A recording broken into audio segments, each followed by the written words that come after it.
Hello student, welcome to my YouTube channel excellent success group. तो student, आज हम discuss करेंगे क्लास 9 में chapter 9 area of parallelogram and triangle के important question number 69 में check करके बताना कि ये ट्रू है या फॉल्स है। P Q R S is a parallelogram whose area is a 180 centimetre square. P Q R S मेरा कोई पैरेललोग्राम है, मैं यहाँ पे ड्रॉ करके दिखा देता हूँ। ठीक है, ये मेरा एक पैरेललोग्राम बन गया जिसका नाम दे दिया मैंने P Q are and S. And A is a point of diagonal Q S. इसका डायगनल है क्यू एस। इस तरीके से इस पर कोई एक पॉइंट दे रखा है ए, मान लो यहाँ पर पॉइंट दे रखा है A. The area of triangle A S R, यानी कि ये वाला जो ट्रायंगल है मेरा, इस वाले ट्रायंगल का जो एरिया है वो 90 सेंटीमीटर स्क्वायर होगा। क्या ये बात सही है या गलत है, ये बात हमें बतानी है, ट्रू और फॉल्स। ठीक है, हमें मालूम है कि जो डायगोनल होता है पैरेललोग्राम का वो इसको इक्वल टू पार्ट में डिवाइड करते हैं, यानी कि जो क्यू एस है ये इस वाले ट्रायंगल को, यानी कि क्यू एस आर, जितना इसका एरिया होगा उतना ही एरिया क्यू पी एस, उतना ही एरिया इसका होगा। दोनों क्या करेगा, इसे इक्वल पार्ट में डिवाइड करेगा। तो अगर टोटल मेरा 180 है तो ये पूरा कितना हो जाएगा 90, ये कितना हो जाएगा 90। जबकि क्वेश्चन में मैं क्या दे रखा है कि सिर्फ जो मैंने शेड की उतने का एरिया 90 नहीं। हाँ, अगर पूरी की बात करता क्यू एस आर की तो 90 था, बट इतने का जो मैंने शेड किया उसका एरिया अगर 90 है तो ये बात गलत होगी, ऐसा पॉसिबल नहीं हो सकता। ठीक है, तो इसलिए मैं क्या लिख दूंगा, फॉल्स। फॉल्स, क्योंकि हमें जो एरिया दे रखा पैरेललोग्राम का, area parallelogram P Q R S वो दे रखा 180 सेंटीमीटर स्क्वायर। ठीक है, and Q S is it's diagonal which divides it into two triangles of equal area, जो कि इसको इक्वल टू पार्ट में डिवाइड करता है। इस वजह से इसका एरिया क्या हो जाएगा, ये 19 हो गया, पूरा 90 होगा, इतना हिस्सा ये 90 होगा, ना कि जो शेड वाला वो 90 होगा। इसलिए वजह से ये क्या हो जाएगा, फॉल्स। अब हम डिस्कस करेंगे क्वेश्चन नंबर 70। बोला गया A B C and B D E two equilateral triangle है such that D is a mid point of B C. D इस तरीके से है जो कि बी सी का मिड पॉइंट है। तो प्रूफ करो कि बी डी ई का एरिया 1/4 एरिया है ए बी सी के। तो पहले मैं इक्विलेटरल ट्रायंगल बना लेता हूँ ए बी सी। ये मेरा इक्विलेटरल ट्रायंगल है जिसकी तीनों साइडें क्या होंगी, इक्वल। इसे नाम दिया A B and C. D mid point है बी सी का, लो जी डी ले लिया मिड पॉइंट बी सी का। अब ट्रायंगल का नाम है B D E, B D. अब देखो ई पॉइंट के बारे में इन्फॉर्मेशन नहीं है, तो ई या तो मेरा ए सी पी होगा या मेरा ए बी पी होगा, कहीं पे भी हो सकता है, क्योंकि ये इक्विलेटरल ट्रायंगल बनेगा, ये वाला भी और ये वाला भी, दोनों इक्विलेटरल ट्रायंगल बनेंगे। तो इस बात का हमें ध्यान रखना है। ए सी, अगर मान लो मेरी ये एक्स है तो बी डी कितनी होगी, x/2 होगी। सी डी भी कितनी होगी, x/2 होगी, क्योंकि ये दोनों क्या है, मिड पॉइंट है डी। तो जिसकी वजह से इसका क्या होगा, आधा। तो या तो ट्रायंगल मेरा इधर बनेगा या इधर बनेगा, दोनों में से कहीं एक। तो मान लो ये ले लेता हूँ मैं बी डी ई, ये तो ये x/2 है, तो ये भी कितना होगा x/2, और ये भी कितना होगा x/2 होगा, और ये पूरा कितना हो जाएगा x। ठीक है, बात समझ में आई। अब हमें एरिया का रिलेशन चेक करना है कि बी डी ई का 1/4 होगा ए बी सी के। तो चलो चेक करते हैं। सबसे पहले लिखेंगे गिवन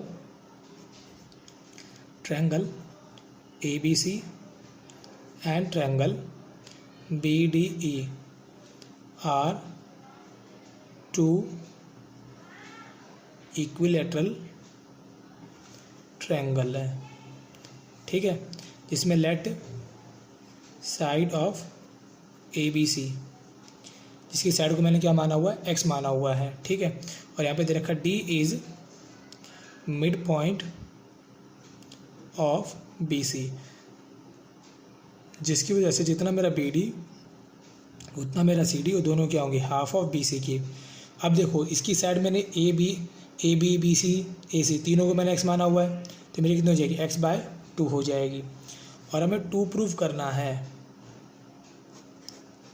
कि area triangle BDE is equal to 1/4 of area ABC के इक्वल होगा।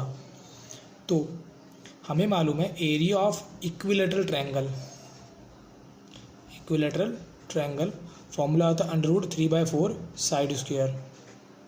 ठीक है, तो मैंने एरिया लिया, एरिया ट्रायंगल BDE अपॉन में एरिया ट्रायंगल ABC √3/4। देखो BD की साइड कितनी है x/2, तो यहाँ रखा मैंने x/2 का स्क्वायर लगेगा, यहाँ पे स्क्वायर है तो इसलिए मैंने इसको 2 बार लिख दिया, अपॉन में ABC इसमें भी सेम √3/4। इसकी साइड कितनी लेकिन x है, तो यहाँ लिखा मैंने x, स्क्वायर है इसलिए 2 बार, 1 बार और 2 बार लिख दिया x को। सेम है, कट कैंसिल हो गया, x/2 अपॉन में x/2, नीचे कुछ नहीं 1 मान लेंगे, ऊपर जाकर रेसिप्रोकल हो जाएगा, कितना हुआ 1/x, इससे कैंसिल हुआ, इससे कैंसिल हुआ। जो मेरा BDE है इसको तो यहीं रहने दो, नीचे है दूसरी तरफ जाकर इसमें आ जाएगा मल्टीप्लाई में, 2 2 ज़ा 4, नीचे था ऊपर चला गया, एरिया ट्रायंगल ABC। और यही बात हमें क्या करनी थी, प्रूफ करनी थी कि BDE का जो एरिया है 1/4 एरिया ऑफ है ABC का। और इसी के साथ मेरा क्वेश्चन नंबर 70 यहाँ पे कंप्लीट होता है। अब डिस्कस करें क्वेश्चन नंबर 71। तो स्टूडेंट क्वेश्चन नंबर 71 मैंने यहाँ पे नोट कर दिया, बोला गया है यहाँ पे कि in figure ABCD and EFGH 2 parallelogram, ABCD ये भी पैरेललोग्राम है, और EFGH जिसको मैंने ग्रीन कलर से थोड़ा डार्क करा हुआ है पैरेललोग्राम है। G मिड पॉइंट है CD का, G है जो मिड पॉइंट है CD का, मतलब जितना मेरा DG होगा उतना मेरा GC होगा, दोनों क्या होंगे, इक्वल होंगे। Then area of DPC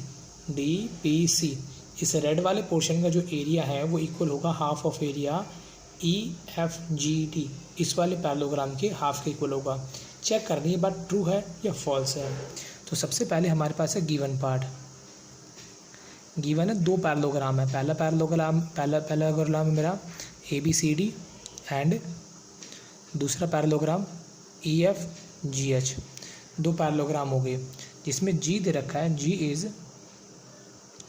mid point of CD, जिसकी वजह से जो मेरा जितना DG होगा उतना मेरा कौन होगा, GC होगा, दोनों क्या होंगे, हाफ ऑफ CD के इक्वल होंगे। नंबर मैंने 1 मान लिया। मानने के बाद में हमें चेक करना है कि एरिया ट्रायंगल DPC जो है वो हाफ ऑफ एरिया है EFGD के, ये बात हमें चेक करनी है ट्रू है कि फॉल्स है। तो इसके लिए अगर मैं ध्यान से देखना, ये मेरा ट्रायंगल है PDC, हमें क्वेश्चन में गिवन था कि G क्या है, एक मिड पॉइंट है। अगर मिड पॉइंट है, अगर मिड पॉइंट की अपोजिट वर्टेक्स को उसके ज्वाइन कर दिया जाए तो ये इसको बराबर 2 हिस्सों में डिवाइड करता है, क्योंकि क्या बन जाती है, इसकी मीडियन बन जाती है, जिसकी वजह से जितना एरिया इसका होगा उतना ही एरिया इसका होगा। पहला लॉजिक हुआ। दूसरा, हमें गिवन था कि हमारा एक पैरेललोग्राम है जिसका नाम था EFGD, जिसमें मैंने P को ज्वाइन कर दिया G के साथ। ठीक है, तो ये मेरा डायग्राम कुछ इस तरीके से बनेगा। तो मेरा DGP ये वाला ट्रायंगल, अगर एक ट्रायंगल और एक पैरेललोग्राम दोनों सेम बेस पे हो और पैरेलल लाइन के बीच में हो तो ट्रायंगल का एरिया इस पूरे का क्या होता है, हाफ के इक्वल होता है। ये हमने थ्योरम में पढ़ा है। तो यहाँ लिखूँगा मैं, in triangle DPC, in triangle DPC में PG इज़ मीडियन, PG कौन, मेरी मीडियन, जिसकी वजह से area of triangle DGP equal होगा हाफ ऑफ एरिया DPC के। ठीक है, इस वाले ट्रायंगल का एरिया इस पूरे का क्या होगा, हाफ के इक्वल होगा। इसे नंबर मैंने 2 मान लिया। इसी तरीके से इन पैरेललोग्राम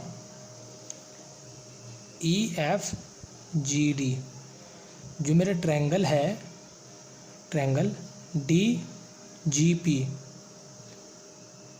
इसका एरिया इक्वल होगा हाफ ऑफ एरिया EFGD के। क्यों होगा, if a triangle and parallelogram stand on same base between parallel line.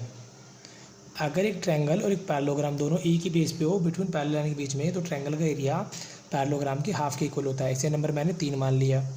ये भी DGP के इक्वल है, ये भी DGP के इक्वल है। तो यहाँ लिखा फ्रॉम 2 and 3, इक्वेशन 2 और 3 से।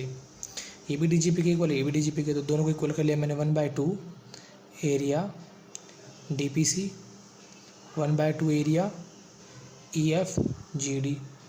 1/2 से 1/2 मेरा कैंसिल हो गया, तो यहाँ कौन है, एरिया ट्रायंगल DPC इक्वल है एरिया EFGD के। जबकि हमें ऑप्शन में क्या दे रखा था, हाफ दे रखा था, यहाँ दे रखा था, जबकि मेरा तो यहाँ पे हाफ आया ही नहीं।